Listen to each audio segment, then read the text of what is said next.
Mercredi 22 février 2023, amis internautes de Guérita TV Monde, bonsoir et bienvenue sur votre émission Tour d'horizon. L'Agence nationale d'identification des personnes change de main.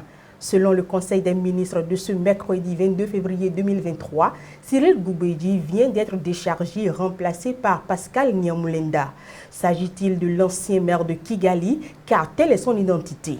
En effet, l'ancien maire de Kigali, capitale du Rwanda, s'appelle aussi Pascal Nyamulenda et a annoncé sa démission du poste de maire de Kigali en 2018 pour des raisons personnelles. Certainement, le secrétaire général adjoint et porte-parole du gouvernement va éclairer la lanterne de l'opinion publique dans les prochaines heures au sujet de cette préoccupation. Pour rappel, l'ANIP est placée sous la tutelle du chef de l'État, Patrice Talon. Autre sujet dans ce bulletin d'information présent un peu partout au Bénin, l'hysope est une plante qui regorge de multiples vertus à la fois spirituelles comme médicinales. Hugues Diossou, prêtre Fa, nous amène à la découverte de la feuille d'hysope. Attention, c'est une feuille très importante pour la vie d'un homme debout. Je parle de l'homme grand âge. C'est une feuille très importante. Ça a plusieurs vertus. Je vais profiter pour vous dire quelque chose sur cette feuille.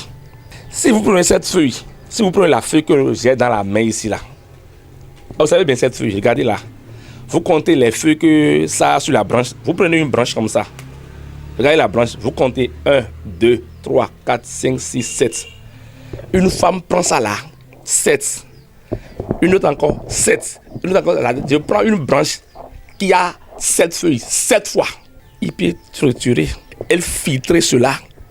Il filtre ça, il va chercher ce que nous appelons clou de girofle, à Tikiangbadota. Il prend clou de girofle, il peut bien écraser ça aussi en poudre très fine, de la quantité voulue. Il met ça dans la feuille qu'il a filtrée et l'eau qu'il a filtrée là. Ce que nous appelons sucre, 7 sucres. Il n'a qu'à essayer d'écraser ça aussi en poudre très fine et verser aussi dans l'eau.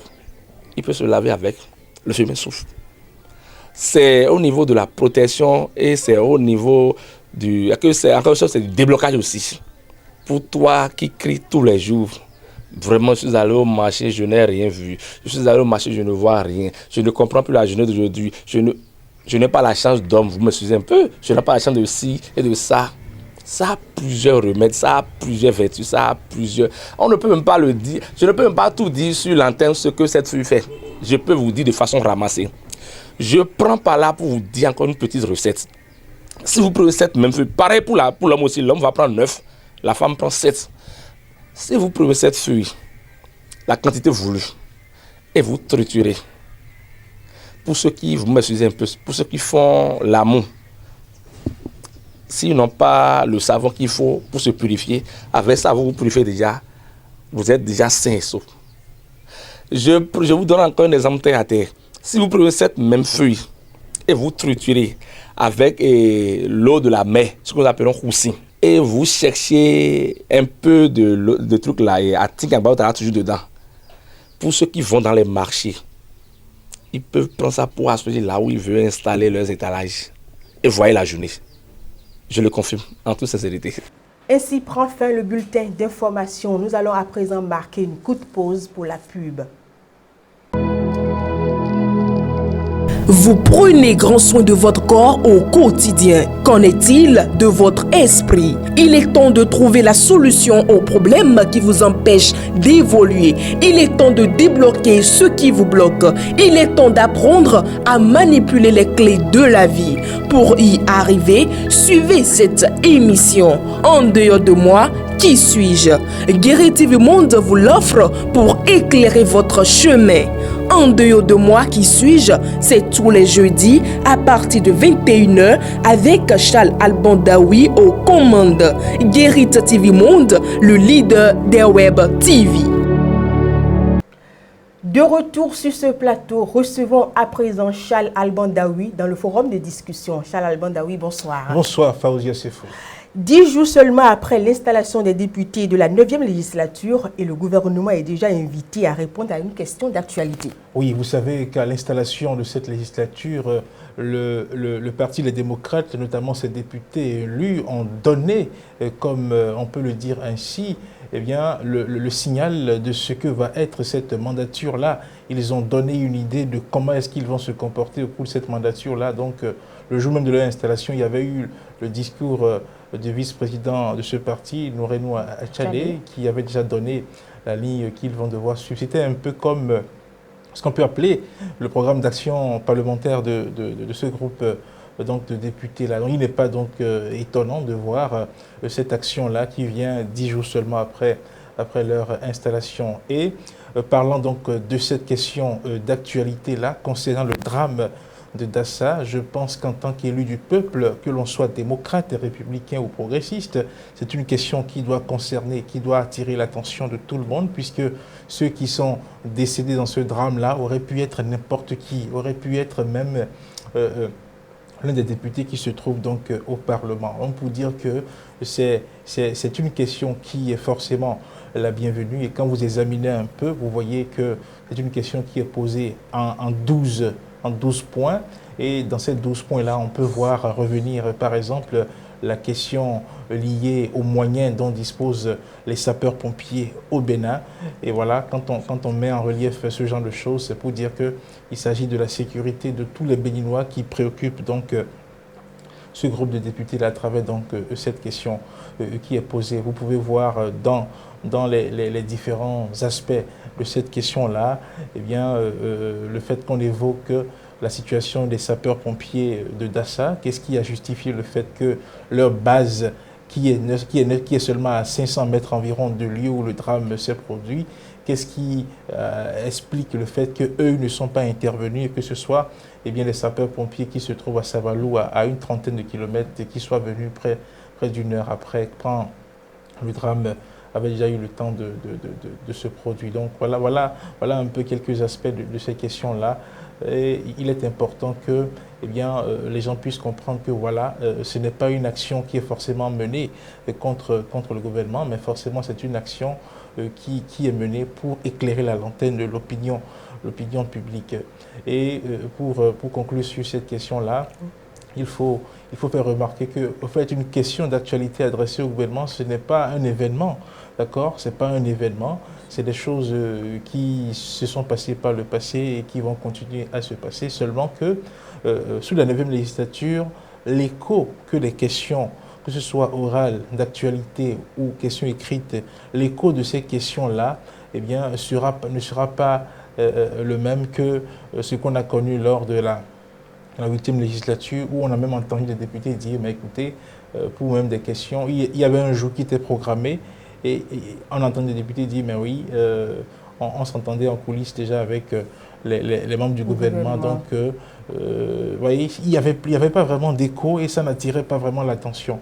Vous verrez que quand cette question-là va être programmée en plénière, tout le monde va regarder en direction de l'Assemblée nationale pour savoir concrètement qu'est-ce que le gouvernement va dire au sujet de ces différentes questions qui ont été posées.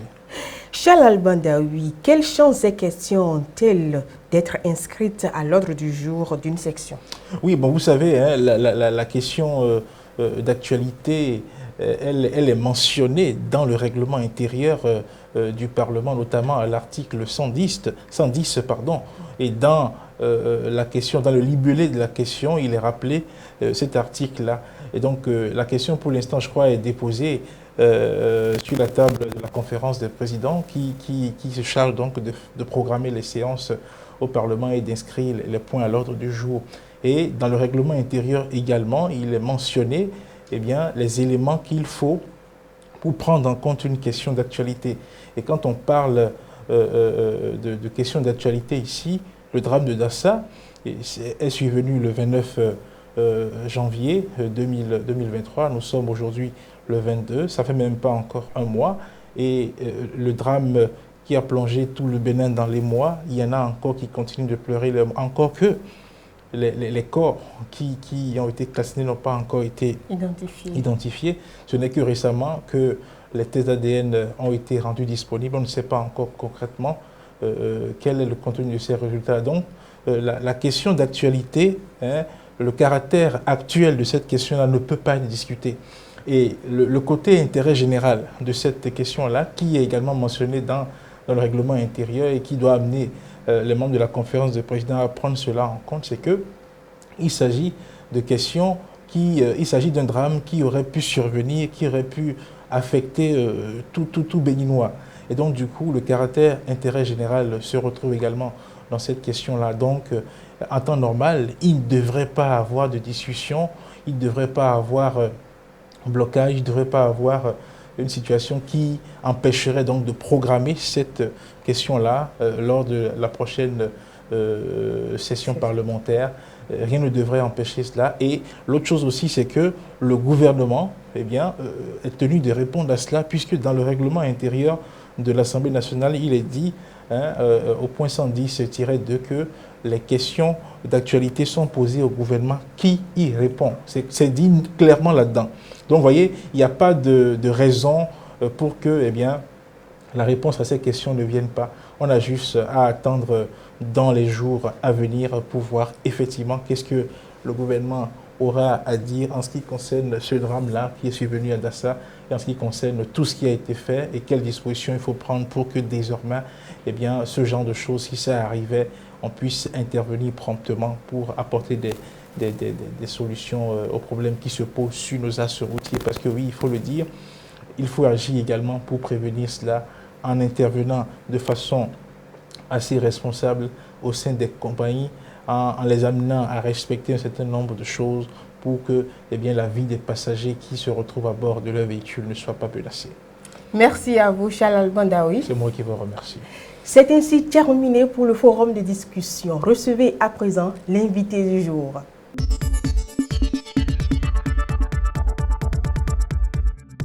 C'est la porte ouverte à l'inégalité des genres qui a favorisé l'exclusion sociale des filles et des femmes.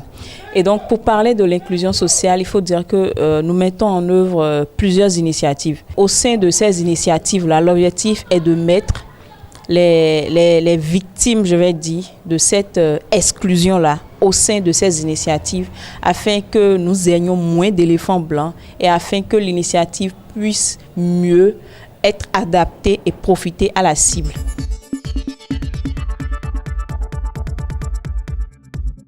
C'est surtout de travailler à ce que nous ayons une nouvelle société. Je ne dirais pas une nouvelle société béninoise, mais je dirais une nouvelle société africaine pour que d'abord nous puissions réduire les stéréotypes qui favorisent l'inégalité basée sur le genre. Donc, lutter d'abord contre l'exclusion au sein de la famille lorsqu'elle a par exemple ses menstrues et lutter ou mettre en œuvre des initiatives pour réduire l'exclusion maintenant au niveau de la société. Ce n'est qu'à cette condition que nous allons aboutir maintenant à l'inclusion des filles et donc des femmes.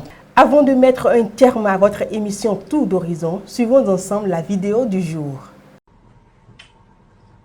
Breakfast. Ah! Jesus! Hey! I'm so sorry. What is this? I just want to have breakfast in bed. I'm sorry. Oh my God.